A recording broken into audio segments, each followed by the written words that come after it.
I want to go over the type of quality photos that we were able to get. Now, this is the photo that I did with you, David, right? Yes. And we were going for contrast, and you nailed it. I mean, contrast photo turned out really nice. As soon as I said contrast, David went straight to the window because the other side of the room was a little dark, and that window light was going to dominate.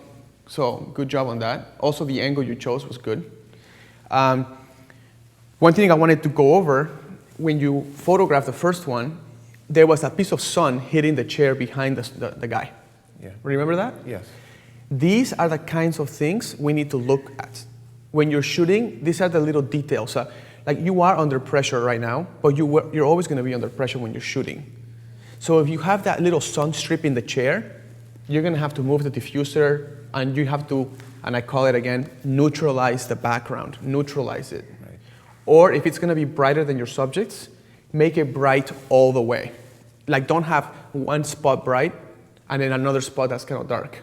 It needs to be clean, even, so it's not distracting to your eye, okay? That looks like a pretty cool photo. Composition is quite good. Is he the biggest? Yes. Do you have any doubt that he is the star of the photograph?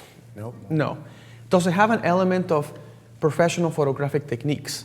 Yes. Because he looks, they're like shaping with the jaw and you're shaping with light, aren't we? Yes. That's what you should be able to do all the time, okay? Look at this next one. KRP, who would like to know if you usually touch models when you pose them. Oh, sure I do. Of course I do. All the time. Of course I ask them, but sometimes if you sit there and you try to explain, look, I don't know if this is common sense or not, but I wash my hands and I make sure they smell good before a photo shoot, you know? Like, I know that sounds ridiculous, but I have been like the male model, whatever, for other photographers when they ask me, sometimes for fun. And sometimes it's like, you know what I'm saying? Like, you have to have that common sense. Like, I have clean hands, they have cologne, and I ask permission heavily, you know, do you mind? I don't know if you noticed yesterday, I said, do you mind if I just move arms around and so forth? And she said, of course you can. So I move things around, no problem. But you know, I don't eat like Indian curry and then pose people and touch them, you know what I mean? So, Cool. yeah, plus not to mention, if you try to explain, no, your arm another 2 inches to the left, 2.5 more inches, yeah, no, your finger, your middle one is a little bit to the right, you know, like it will take you an hour, all right? So. All right, next question is from Daisy Photo in Reno. Roberto, can you talk a little bit about the background might be blown out when using the apex approach? How would you avoid this? By changing the angle to not include the sky? Okay, that's a multiple level question, okay? And I'll go through every level of that Cool. question. First one is, I mentioned already that if the background is brighter than your subjects, at least it needs to be all the way evenly brighter. Remember we talked about that? So you don't put something dark and then bright and then dark and then bright, because it's like polka dots in your background and your eye just goes right to it. So if you do have to have a brighter background, like in the example of the apex or the shadow, you're going to be going against the sun, you're going to blow it out, that's okay, it's even. Does that make sense? And the second level of that question, if you do show the backlight, if you do a backlit photograph, my suggestion is, this is what I do and what works for me, doesn't necessarily have to work for you or for you, I don't show the light source, okay? So I crop tighter, so I don't show where the sun is, I don't show the flash, I don't show whatever tool I'm using to create a backlight situation, I don't show where the light is coming from. So you get the benefit of the light without the source of the light, okay? Okay, good. You taught us to look for the gifts in any location. Yeah. This is a big eye-opener for me. But I'd like to ask, is there the converse to that? When you go to a location, should you also look at things that might be traps? Well, that's an interesting question. Traps, to me, that's an interesting word. To me, the fountain is a trap. Okay. Sometimes, like, it's too cliche. Okay. like when you look at a lot of photographs, you can see, I have spent literally probably years looking at photographers' websites and studying photography to no end. And what I got out of it was not going for the obvious shot, because I want to get hired. Like, I can't get hired with a kissing photo in front of the castle, or the kissing photo in front of the fountain. No matter how good that kiss may be, clients, I have seen that 100 times. I try to show them that I'm a photographer, not just, I don't let the scene do the talking for me. I do the talking for the scene. Does that make sense? Oh, that's a good quote. Yeah. There's another one right there. People, don't let the fountain say, come to me, photograph the fountain. No, forget that fountain. Unless the fountain is just incredible, then use it, you know? I look for the stuff that's not the obvious thing. And you can see yesterday from the photos I'm going to show you that the light is good. If you change the light in that location, you can make any room, whatever it may be. I mean, there's some exceptions to that and limits, but most rooms turn them into really cool photos. So there's the black and white version that you can try in an album if you wanted to. I can assure you, no bride is going to say, I hate this photo of my husband. People think that that will look really neat. Now look at this one here. This is a different approach. Now, the reason why I cropped it this way when I took the photograph is because he's looking in the short side of the frame, and according to photography rules, you're supposed to look into the frame, not into the outside of the frame, right? And that's all cool and everything, but you don't have to follow all the rules. You don't even have to follow mine either, you know, these are just suggestions. By you putting the eyes in the short side, it creates visual tension. Like, you can look at this, and it has this tension to it. You don't know where he's looking at. Now, when I'm photographing men, I think it looks cooler to create that tension in the photograph. When I photograph women, I might do this, or I might equally say, I'll make it more harmonious, or whatever that word is pronounced, and I'll put her looking that way, and it looks more harmonious, you know what I mean? When I put two people together, I usually crop with them looking at the short side, which is kind of going against the old school of photography, okay? Here's the black and white version of that.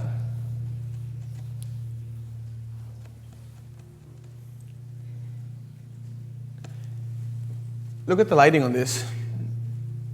I mean, her eyes are a little bit like almost in between the closed or whatever, but let's just pretend her eyes are open a little bit more. That photo is a winner. It's gonna get you noticed. I mean, that lighting between the ice light and that tungsten light, because that tungsten light was one of the gifts that we saw. Remember I said, there's a little tungsten light, we can use it, that's a little lamp, let's use it. And I didn't use it in an obvious way, like she wasn't holding it and going like this or something like that, right? I used it to illuminate her and create a duo white balance going on. You have that warmer tone, looks like a catalog magazine shot or something, you know, with a window light going here. Okay. This is the other photo I took there. You notice the background was very noisy. So I used the background gifts, which is the tungsten light, and then I used my own ice light, and I crop tight. This gets rid of the background. If the background is not going to help you, then why put it in the photo? Right? Just crop tight.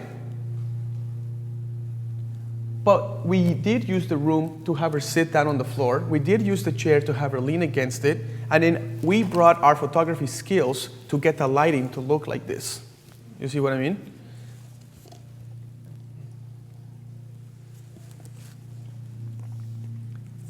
This is a cool photo with a dual ice lights going on. Now you can use whatever lights you want. You could have done this with two flashes pointing at him, okay? But here's well, it gets kind of crazy with the TV there, but you can see the pattern kind of goes continuously around. And also, this is not as bright as him, so he definitely sticks out. Is he the biggest? Yes. Is he the brightest? Yes. Is there selective focusing? Yes. That's why the photo is successful. This is subject emphasis at its best. And the lighting, it's not the lighting an average photographer would do. it's taken to the next level of artistry. It's like, yes, I can just deal with what I have, or I can bring in a little something something from me to give it a little bit of a crisp to it, okay? When you shoot today, ask yourself, can I enhance the light somehow? Can I just give it a little touch of what a professional photographer should bring to the table? You know? Yeah. Would you do that with the female? Not that, I wouldn't do that with that lighting. Okay, because like it's completely straight. Would you shoot pictures like that? But Maybe. yeah. Remember what I said, if you have the collarbone straight to you, kind of in a symmetrical pose, it's a strong image. Okay. Like if you say, I want to photograph Mallory in a strong pose, where she looks dominant and like a leader, I'll probably have her more straight on. It's more like in your face type of kind of thing. When you turn the collarbones, it's to finesse a photograph. It's to make it more natural and more fluid, okay? So you have to decide, do you want strength or do you want beautiful, okay? Thank you. Question. Yeah? What aperture was that shot at? 2.0. Remember I switched my lens to the 85? That's because he wasn't that far away from those books. I don't know if you remember that. The books were not that far from him. The 7200 2.8 wouldn't have done the job because I couldn't go far back enough. So what I did is, you have to kind of think ahead, and this is one thing I want to talk to you guys today and everyone watching, is to visualize the photo before you actually take the photo. I visualized the two ice lights going on, and I visualized the really cool blur in the background. And I thought, what would give me the cool blur? That 85 1.2. If there was two people in this picture, I would have never gone for that lens, because then one of them will be out of focus. Unless that's what I was going for, okay? You notice, when I was doing this yesterday, I don't know if you saw it on the video, how I had him lean forward a little bit and then bring his chin down, and then his eyes look more like, I am a leader, I am dominant, right? But he still looks friendly, and that's a crispy light. Take a look at this is when we used the door as a bit of a frame, and it looks a little bit, what's that word, voyeur? No. Where you're not supposed to be there, but you kind of like... Oh, voyeur. Yes. Voyeur. How do you say it? Voyeur. Voyeur? Yeah, like voyeur. I don't It's know very- how you would say it. Voyeurism. It's voyeuristic. Yes, voyeur. It's voyeuristic. Like, you were not supposed to capture this, but whenever you use windows, frames, doors closing halfway, or like the doors close just a tad, and you kind of sneak a photo in between and you see the girl there or the guy or whatever you're shooting, it gives it that voyeuristic feel to the photo. If this wasn't here, it's just, there's nothing drawing your eye to the middle. There's nothing, no framing, okay? Now remember, guys, this was not an obvious situation. We could have gone outside and photographed her outside, and that's it. But that's what normal people would do. We went outside, and then you went back inside to take the photo from the inside out. And that way you can include the frame. So these little gifts to you right now are kind of obscured. But the more you practice these things, like when you go back home, if you look at a door, you can be like, if I open this halfway, I can sneak a photo in between. This door has little windows frames. Those are little frames. I could put 2, 3 people. I could do whatever. If you start to do a 5-minute review every day, you say, I'm going to do 5 minutes of looking at locations gifts, not the obvious ones, like the weird ones, you know? Your photography will just surpass anybody else that doesn't do that. Every photographer out there will continue to do the kiss, hug, kiss in front of the fountain. And that's what they base their business out of. You see what I mean? Take a look at this. This is the black and white version of that. I don't even know what's coming up because I don't have my computer. So take a look at this craziness. You see it? Why is this background working, Fran? Because it's all the same pattern, the same color family. The same color family, same background. There's something else about this background that's working. Can you guess it? It's out of focus. That too, but look at the luminance level of the background. It's a lot brighter. The background is brighter than your subjects, but the whole thing is exactly lit the same way. See, there is this background is evenly bright. This is like that lady asked online on the chat room, what happens if you're backlighting, you know? This is backlighting. I put the flash behind them, remember that? Yeah. To make that background light up so it would be evenly lit all the way across. Okay? That light was enough to wrap around them, and that's the spill of the light. Now take a look at the expressions. Is the pose believable? Yes. Look at hers. She just looks like she's totally in the moment, even though she was actually totally embarrassed.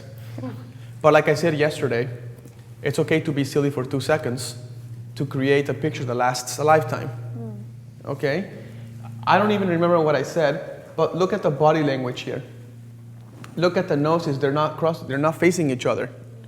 I think you guys and everybody watching online is gonna start to pick up on those tiny, little bitty little pieces that make a photo just shine. And they have contact. They have contact in multiple places. And remember, we talked about multiple contacts. Now, contact in multiple places is when they're together, obviously. Like if you have a pose where they're not together, you're not gonna have contact in multiple places, right? Look at the way her finger is. She's caressing the face, but it's her armpit showing. You know, I could have do this, and then her armpit would have gone up, or at least a little bit, and this would have been bad because the invisible plane would have hit that elbow first, and that would have been about 12 inches from the eyes. Does that make sense? When you shoot that invisible plane here, and you shoot this way, boom, boom, boom, boom, boom, boom, boom, boom, boom. What hits first? Right in their face, okay? So it draws you in. This place looks like you're in some jungle of trees, isn't it? It was a tiny little square with nothing, remember? It was just a tiny little portion of patterns and repetitions. Yeah. Patterns and repetitions. So when we went outside, I said, there's a frame behind me, the door. That little bit of trees is patterns and repetitions. I can use it. I can backlight it because I'm gonna add a little something of my lighting to the photo. You don't have to accept the light for what it is. You can always try to do something to enhance it, okay? I put my flash here and it gave me a really good look. Had I not done that, that photo wouldn't have looked nearly the same, even though you use patterns and repetitions, okay? Right. Okay, this photo is pretty neat because it's a totally different feel, and we used a little bitty tiny spot of branches that was open in this tree to create. See, this tree and those trees look like they're at the same plane now. Yeah. Remember that? Although this tree was about 15 feet in front of the other trees. Yeah.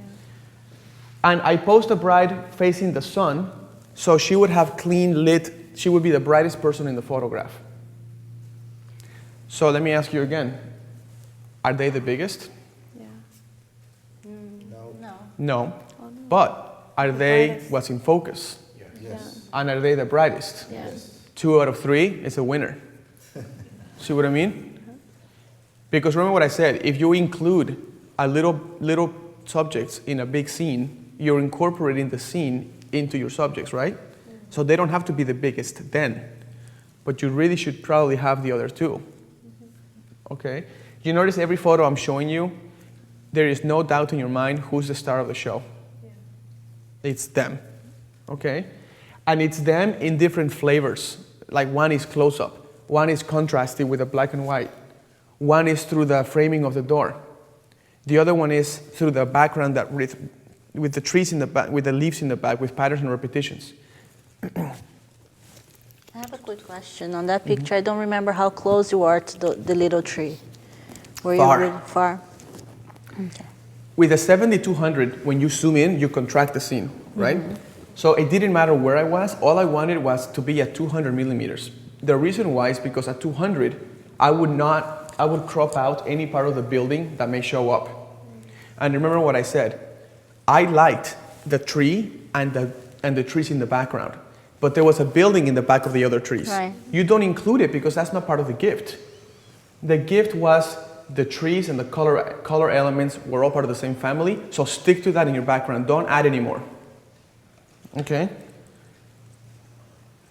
This is when I was telling him to look at the yellow car, and she needs to, whatever, she starts to react to that. Remember that? Now, remember I said, don't make your joke with your camera on your hip. Make your joke ready to go. You put your camera here and then make the joke. Because when they react, you want to snap. Okay, so this is an example of foreground background, playing with foreground background. And it's a totally different feel. So not all your photos are people just cuddling together every single time. You don't want to show your bride and groom or show your whatever, 50 photos of them and they're all cuddling together in the same pose, right? Put that girl in front, put him in like this. The sun is right behind them because I used the apex of the shadow. That was when I was using the apex, remember that? And look, he looks clean because I had him turn this way, right? So he's looking at the yellow car. He's laughing hysterically because I told him he really likes that yellow car. It was just him and the yellow car. Get a load of that car, really go at that yellow car. And he's just like so ridiculous, you laugh. And she's responding to his laughter, which is like expected. Okay? Look how beautiful the sun hits her in the back and it just rim lights her. I can assure you, no one's going to get angry with you for giving this to your clients. No one is. No one's going to say, no, I'm not going to pay you for your photography. You know what I mean? If you show these photos to your clients, they'll be like, I need her. Because she can make it happen no matter where, no matter what. Okay? There's a crazy grass shot. Remember, Fran? The reflector, right? It's the gold reflector on. Look at the quality of the light in this picture. Look, an architect's job is to build a building that won't collapse on people and kill them all. Right? Yeah. A photographer's job is to create the best quality of light on your subjects every single time. An architect's job is to be a master of structure. Your job is to be a master of quality of light. I don't know if you've noticed in almost every photo, I'm always adding a little something from me. It's always a reflector, a diffuser, an ice light, a flash. I'm always doing something to give it a little twist of light, okay? This photo had a lot to do, has a lot of good things going for it. So Nikki, according to the 777, what do you see here? They're the brightest. Good job, so subject emphasis, they're the brightest, okay? And their noses are not, there's an X, creating an X. X factor of the noses. Their eyes are posed. Actually, that's an important thing. Remember that I told her to look at a certain spot? I said to look at a certain bush, and then I said you need to look at the lower bush. The lower bush is funnier. Right. Why did I say the bottom of the bush was funnier than the top of the bush? Why did I say that? Because it changed how much lid you see, how much eyelid you see. Okay, I'm gonna spend a few minutes on this point because it's crucial for everyone watching online and it's crucial for you. This is one of those little details that makes a difference between great photos and just mediocre, okay? I'm gonna just spend some time even though I shouldn't. She's sitting down, right? Okay, so she's sitting like this, right? She's in this moment with the groom. So obviously it's a moment of, what's the word? Tenderness. Tenderness. Yeah. Does tenderness look like this? No. Does it look like that? Like here's tenderness, ready? No. Right? But does tenderness mean you close your eyelid a little bit? Yeah.